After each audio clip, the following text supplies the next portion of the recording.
Olivia, thank you so much for being here. So tell everybody kind of who you are and about your business.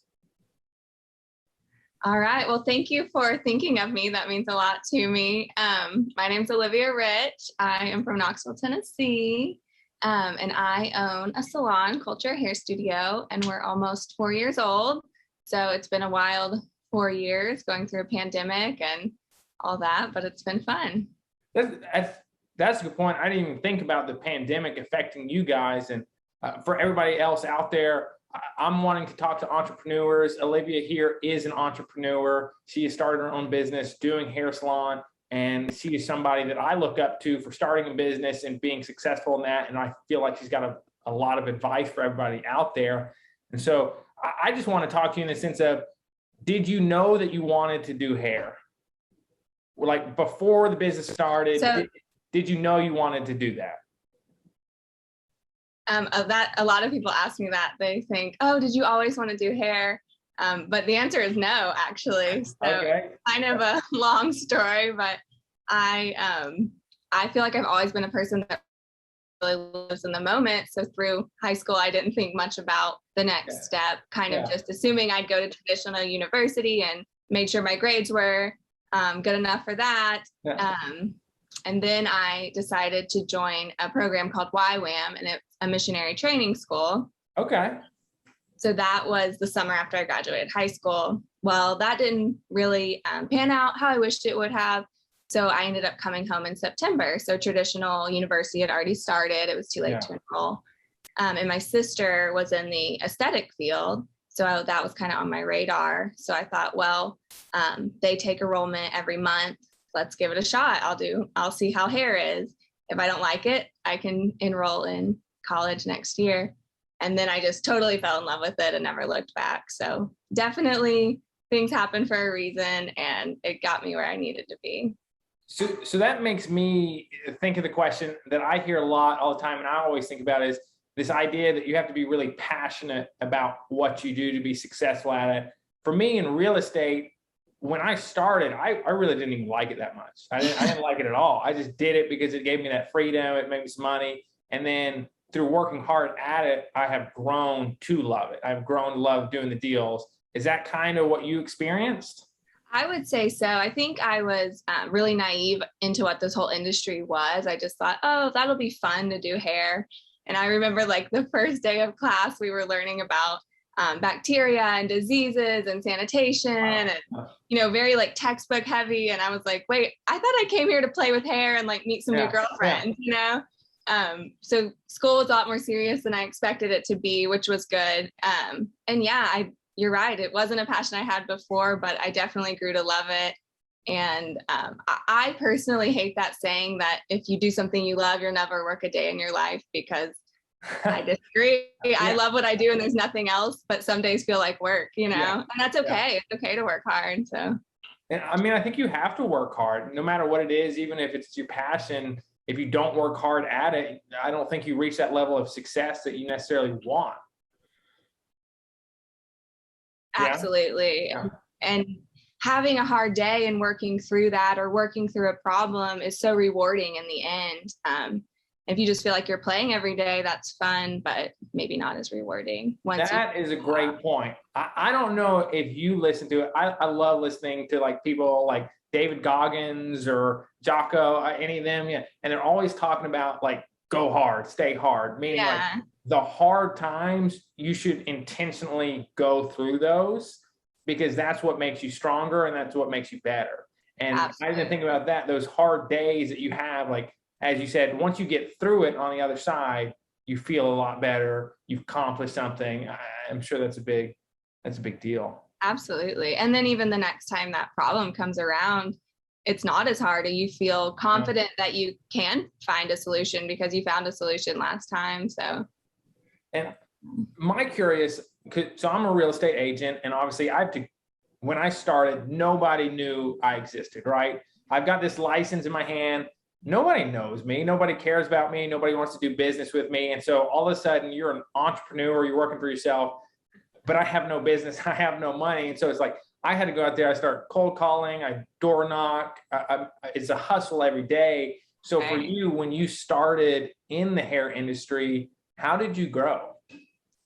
That's a really good question. And, us older hairstylists kind of joke about that because it's so different now to grow as a new stylist. But I graduated cosmetology school in 2009, so there was no Instagram. And nobody used Facebook, to my knowledge, for business growth. Yeah. So you joined a salon that had a good reputation and they would feed you some clients, but that wasn't enough. So for instance, one of the salons I worked at was in Market Square. And if I didn't have a client, I would walk into Market Square and hand my business cards out with a coupon.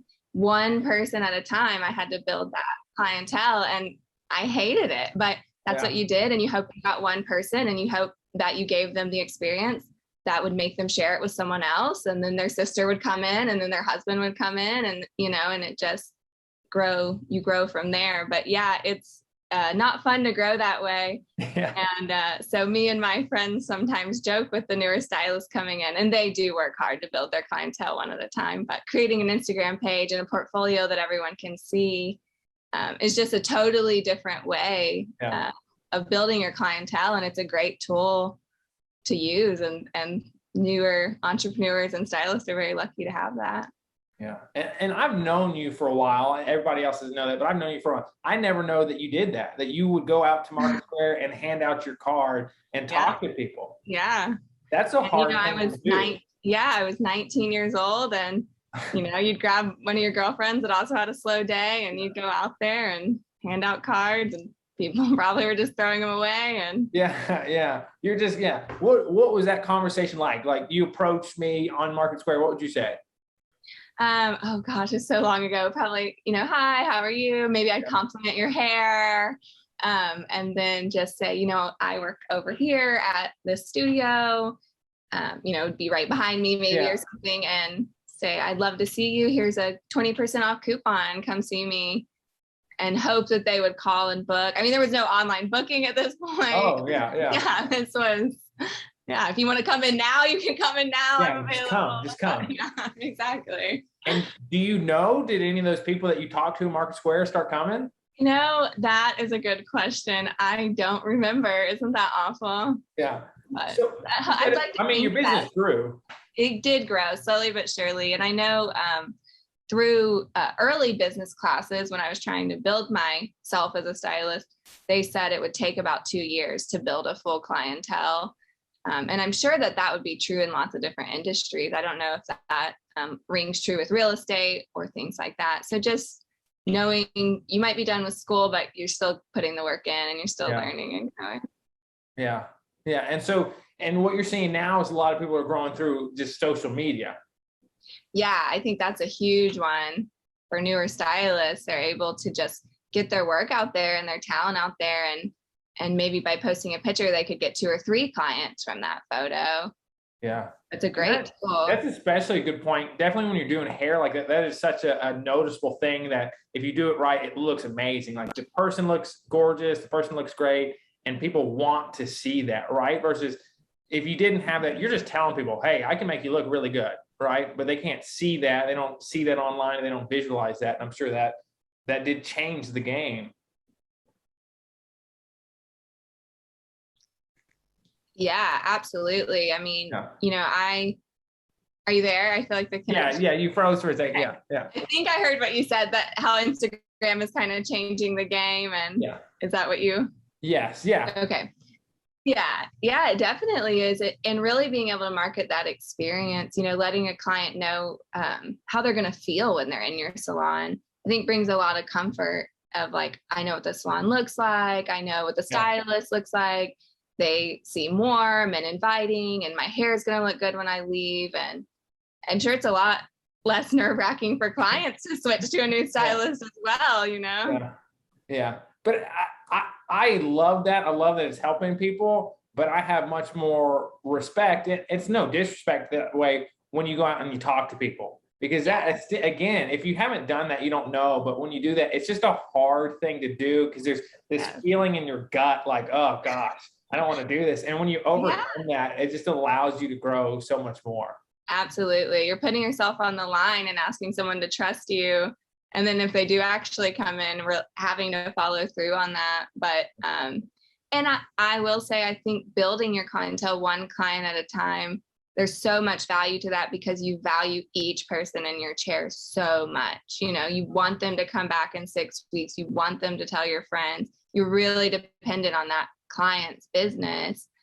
So I think there's just value in that. You're going to have that client. You know, I have clients that I've done their hair for 10 years. Yeah. Yeah. So you build this really deep bond, I guess. So that brings up a good question to me as a realtor, right? Our deals take a little bit longer to do. And we have this client, I go all out after the deal is done to keep up with them, to send them those little love gifts, to send them handwritten notes. When you were first starting, did you do stuff like that? How did you use that one client to grow to other clients, and how did you keep them for 10 years?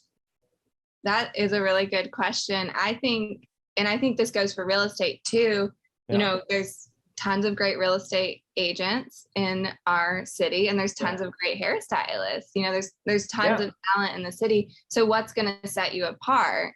You know, a lot of people can do a good or a great haircut, but can they perform that good or great service?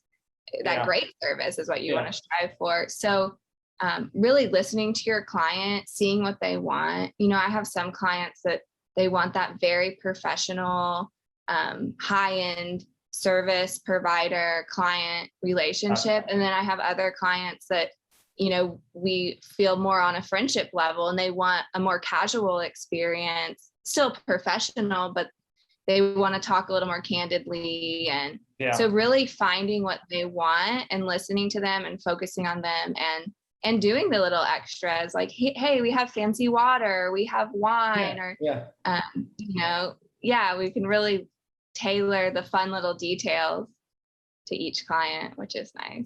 So you kind of became a chameleon in the sense of, to grow and to give everybody that experience, you would change that experience for them.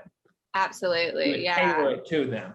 Yeah, because it's all about them. You know, they're coming to you for an experience, and you might have many clients, but they only have one real estate agent or one stylist. So you need to be what they want you to be, and in a professional way. But I think the word that you use there that most people don't realize, and even with real estate, any business, is the experience. It's an experience. Because when you create an experience, they remember that. And if it's an amazing experience, they tell other people about that. Exactly. Yeah. And I have been reading our reviews of our salon lately, and it's really interesting to read a review. And you could probably get on any service website of any service industry. And that's all people talk about is their experience. Everyone there was really friendly. They were smiling. They offered me water. They were on time. And then the last sentence might be like, and my hair looked great. You know, but it's a paragraph of, I felt really welcomed. It was comfortable. The salon was pretty. And it's just interesting. That is what people really pick up on. That is a great point. The hair was the last thing that they mentioned. And sometimes it's not even mentioned. That's crazy to me. That is really crazy. I know. And I think it goes again to speak on, people want to know how they're going to feel at a place. They don't want to walk in and not know how it's going to feel. They want that expectation, you know? And so you did this, you started growing. How long were you working under somebody at a salon before you started to think about that transition? So I worked for 2 different salons, both great salons, 2 totally different style of salons, which I think really benefits me now that I'm a salon owner. But let's see, I think it was almost 10 years. I started school in 2008 and I started my business in 2018. So 10 years from school start. So 9 years of growing after school. So it doesn't come quick either. I think a lot of people like to jump into it, but you do have to pay. You should pay your dues. I think you'll be a better business owner and boss if you do. And it makes you an expert. I mean, 10 years of working like that, you are an expert in your field. You know, it's hard to ever. Say that again. It's hard to ever feel like an expert, I think, in a craft like that. But yes, I take a lot of pride in what I do. And I learned a lot over the 10 years. Why is it hard to feel like an expert? It's ever evolving, ever changing. As soon as you're grasping one trend, the next is around the corner, and just constantly learning and growing. It's never going to stay the same, which is what I love about it. But that's again, just stuff that I don't think of, and I don't think many people think of, is your business follows trends. People want different styles, and as those styles change, you have to learn those styles, perfect those styles. So I have always wanted to work for myself. I hated working under people. And wrong or right, I always wanted to do things my way. And I think that's kind of what helped push me to go the direction I wanted to go in real estate, is I could just do my thing. If I fail, it's my fault. If I win, it's my fault, right? Absolutely. Was that in you? Like, did you have that in you this whole time when you were going through school, or did it come on later? Or is it just like, you're just like, here's an opportunity? I think, yes, I did. And I'm not sure that I realized I did. My family a little bit, but both my mom and dad are that way. They like to take their own path, beat to their own drum. So I grew up being homeschooled. I wasn't even in traditional public school. So I don't think I realized I wasn't following the path that you're supposed to follow until I was a little older in life and started really working for people. So I think it was good for me to work. The first salon I worked at was very corporate and had a ton of structure. So I think that was good. But I definitely found myself very uncomfortable that way and feeling frustrated with the lack of freedom. I was always raised that I have good ideas, and if I work hard, I can succeed. And when you go to a boss with what you think is a good idea, and it's just, belittled or kind of pushed aside, it's very frustrating. And so anyway, and that didn't always happen at the salons I was at, but they had to run their business how they wanted to. So that definitely pushed me to create my own environment, and that intrigued me that I could create my own environment as well. Yeah, that is one thing I have taken with me through all the jobs I've worked, is when I really felt strong about an idea of like how to improve something, and I say it and I express it, like, let's try it. Let's just try it. Right. Yeah. No. It's know. Why would you not want to try something new? Exactly. Yeah. And I would, without getting into too much detail, the reason I left my last job is she had sort of switched some protocol, and I came up with a way that I could basically still make the same amount of money. Instead of, the new protocol was going to lower my commission. Gotcha. So I thought about it. I did the math. It was a mini little business plan, really. Yeah. And I spent, a week on it. Okay, well, this will even out. She'll still get the benefit she's looking for, because that's her prerogative. It's her business. But I can still get a benefit too. And it was just, no, that's not an option. So it's so frustrating. That was the like, okay, I'll make it an option. There you go. Yeah. And I don't say that salon owner was an amazing salon owner, so I don't say that to belittle her, but yeah, it's frustrating. It's infuriating. Needed. Yeah, exactly. So really you got that kick. What did you do? So that happened, and I had been thinking about opening a salon, probably for a few years. My dad's an entrepreneur, so that was always seemed like a viable option. So I just started looking for locations. One of my friends had owned a boutique, and he had told me that they were closing down. He was going to move to Nashville.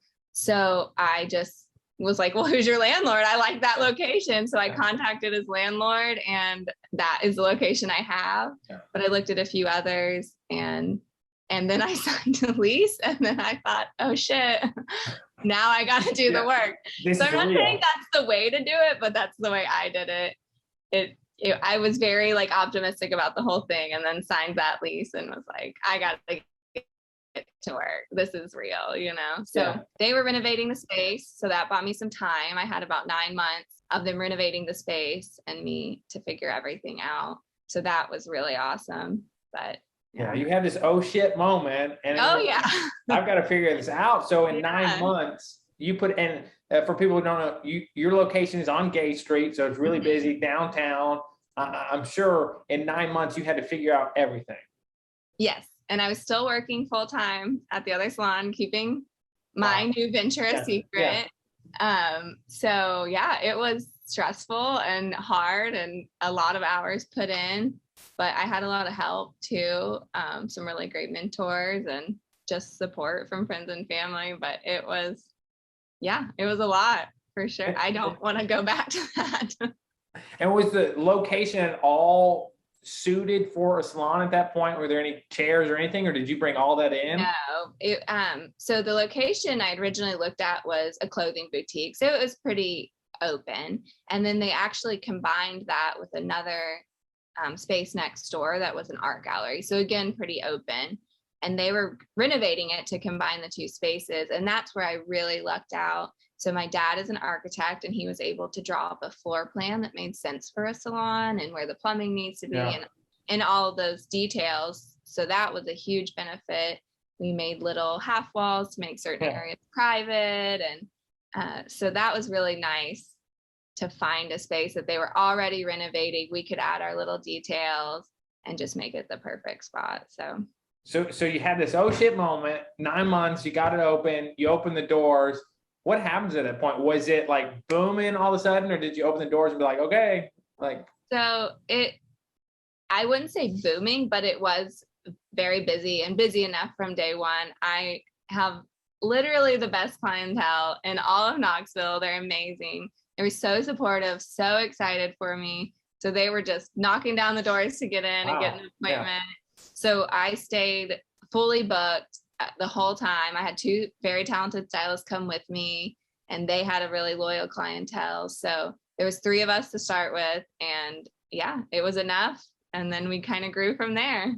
And I mean, that speaks to you, and that speaks to the level of service you provide when you have a clientele like that. You say awesome clientele, which is true, right? A good clientele will say, I have a stylist. Don't ask me, I'm working with her. But it also speaks to you in the sense of that experience, that loyalty that what you gave them. And so then you do that, you start growing the business. Do other stylists start approaching you to be a part of that business, or how did you see yourself growing, and how do you continue to grow? Where do you want to grow? Okay, those are all great. A lot. I'm just curious. Yeah, where does this business go?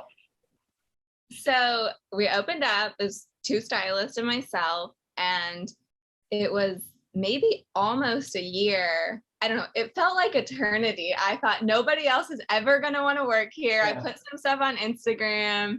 I think there were several people just hanging back, kind of seeing, where is this going to go? What is the salon going to turn into? Probably like, is it going to make it?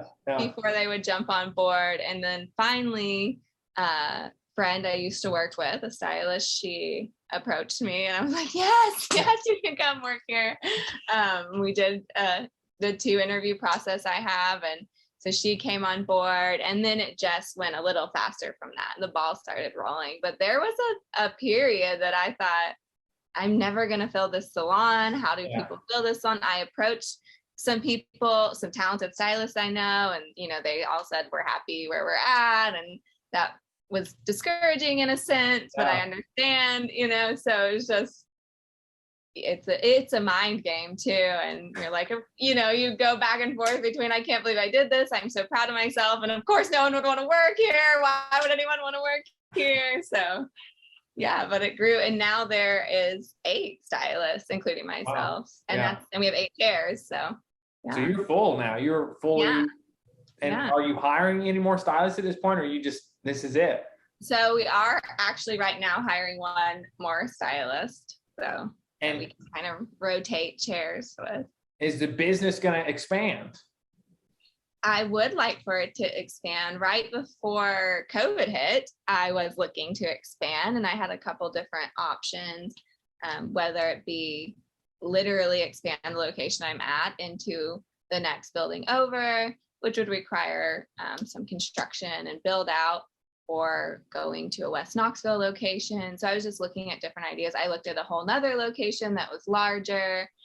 So I was kind of just toying around with that idea since we were full and things were going, I mean, the economy was amazing. It was going great, you know? So I try to pray about all of this and I trust God, and I kind of slowed down with all that, and then COVID hit. So I am really grateful that I was just managing that one location that I had already kind of had under control. So anyways, and my husband and I are now thinking about opening a second business separate to the salon industry, which I can't elaborate too much, but so we're really focusing on that. So that's exciting and really exciting to bring him into the business venture world and into the entrepreneurship world. So that's been fun, just playing around with that. So you got a lot going on then, and you're mulling a lot in your head about growing and what the next step is. Yes. And I think, like you, I think you have this quality as well that is just going to be a constant of a little bit of discomfort and always ready to move to the next thing, or what else could be, what else could I create, you know? And wanting to grow and grow and grow and grow. Exactly. Yeah. And finding the balance too. You do have to be careful with that and grow with caution. But I found so much creativity in business owning, which is shocking, but that really excites me, you know? So I find it hard. I have a very scattered brain and I'm all over the place. And one thing I've been listening a lot to and a lot of people talk about is goal setting, right? If you don't know where you're going, that's where you get lost. I mean, there's so many sayings about a ship without a sail or without, you just go in the sea. What strategies have you used? Do you have a whiteboard with a bunch of goals on it? I have one to my right. Like, do you map out? One that I really like that I heard about recently is like, whatever your best goal is, or not your best, just a top goal. Like mine is to be the #1 realtor of Knoxville. So you start with that at the top, and then you measure downwards. Like, okay, what would be the step on that, until you get to where you're at now, and then you have a measured steps to get there. Have you done something like that? Yes, I do completely agree with that method. And that was kind of what led me to that oh shit moment we talked about earlier. But having the big picture is so important. And I've known so many people that have talked to me about opening a business and wanting to open a business, and they get so stuck in the details that you don't even know if those details are going to come to be. So you just need that big picture concept and exactly build that down from there. So I want to open a salon. Okay, well, how much does it cost to open a salon? Now let's break that down. How do I get that money? Where does that money come from? How much money am I going to make if I open a salon? You know, is it going to pay the bills? So just going backwards like that, I think, is key. And again, I wouldn't necessarily recommend, like I did, signing the lease, but I did think it through a little more than that. But I did refine the details after signing that lease. But I just knew that I knew I wanted to open a salon, and I fell in love with that location, and I knew I could make it happen with my clientele. So I'd run some numbers, but yeah, big to little, I think, is key. Big picture. People get so stuck in their business plan, which is very important. Yeah. But you're never, ever going to look at it again. I promise you, you will look at it one time. You will show it to whoever you need to show it to. Someone was recently asking to refer to mine, and I couldn't even find it. So that goes to show you how important the business plan is. But it does give you a picture of what you're moving towards. But I mean, there's something you can't replace when you're just thrown into the fire. Like, when you're doing it, you have no option. You either sink or swim at that point. And so at that point, you have to go. And I think I've hit on that before in a video that I made. You know, I'm trying to post more on social media, Motivation Mondays, whatever. It was just like, if you just do something, you will start to get your snowball going. But if you sit there and you're talking about the business plan, I think too many people, and myself included, try to make every little thing perfect before they do anything, and it just is an excuse. It's an excuse not to do anything because they're just, this has to be perfect. Yeah, I agree. And the devil's in the details, or like you said, there's so many sayings, but and it is so overwhelming to know where to start. And a lot of people do have their very vague, big picture goal. Yeah. So it is overwhelming to know where to start, but you can talk to other people. I found so many people that own businesses or that have done this journey before me were so eager and willing to help, and they would get excited. They would give me financial information, like all this stuff. They were just so excited that because they loved what they did and they knew how hard it was, and someone probably helped them. And now when people ask me, I get super excited and I want to help them. And so ask people for help. Ask people, how did you do this? What did you do to get to this point? Yeah. Just like you're doing with this podcast. I think that's great. Yeah. Yeah. I think you have to reach out to people who are more successful than you to really get an idea of how to do anything, right? If you don't look upwards, then you're not really traveling upwards. You're not, you understand what I'm saying. And I think I've noticed that lately. And I don't down anybody, right? In the sense of you got to that saying about who your 3 closest friends, that's who you become. And I've noticed if you have really big goals and the people around you don't have really big goals, it brings you down a little bit. Have you seen that? I have, especially when I was starting to tell people that I was going to open a salon. It was very interesting to hear their reactions and a lot of negative reactions. And you have to learn to roll that off your shoulders. I mean, the main thing I got is people would say, it's going to be really hard. Yeah. People have never owned a business. They've never tried it out. It's like, yeah, I know. And I'm okay with that.